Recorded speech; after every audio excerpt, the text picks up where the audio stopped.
Such a fragile thing the mind is. For all its magnificence, it will crack as easily as a frozen whisper, given the right pressure. For me, it started as innocently as getting locked in my bathroom. A faulty door handle was to blame, a shitty piece of metal.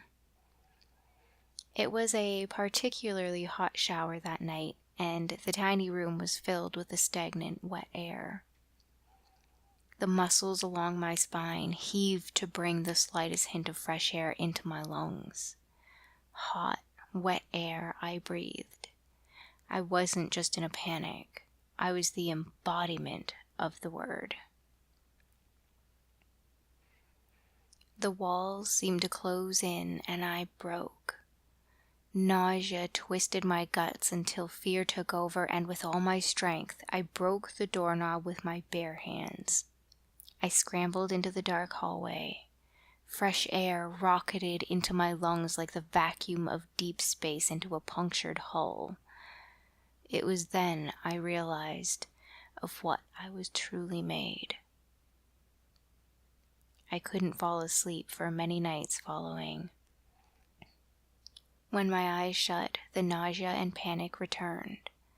The growing fissure in my mind turned every setting into that bathroom. At first, it was just my bedroom, then the living room.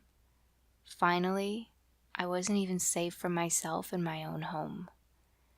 Every room filled with choking steam, wet knobs, my feet without traction on the floor.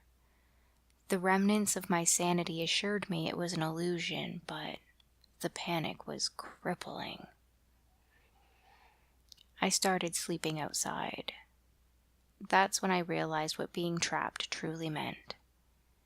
The open air and empty space overhead wasn't enough to calm me. The fence around my yard was the next barrier that seemed to be closing in. The steam followed me everywhere. I imagined the river at the edge of town rising up like a great wall of water, decapitating any escape attempt. Hot steam, as thick as putty, crawling over the only road to freedom and fresh air. But what if I got past the river?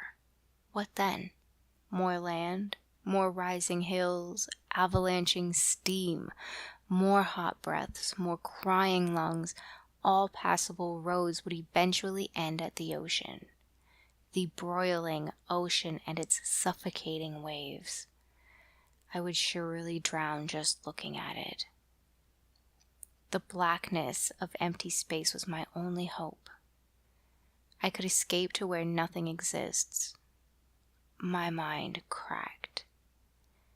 What if that nothing is not a void, but a black canvas, backlit by needle holes of unreachable freedom? Surely the steam would follow me there as well. Trapped, suffocating. Suicide was not an option. What if my soul was then trapped in my corpse for eternity? Panic, nausea. Death is not freedom. It was then I found the loophole. My soul lives under my skin, my flesh and my bones. If I freed my soul without the claustrophobia of death, then I would truly be free. The knife must remain sharp and my cuts true, lest I bleed out before I escape.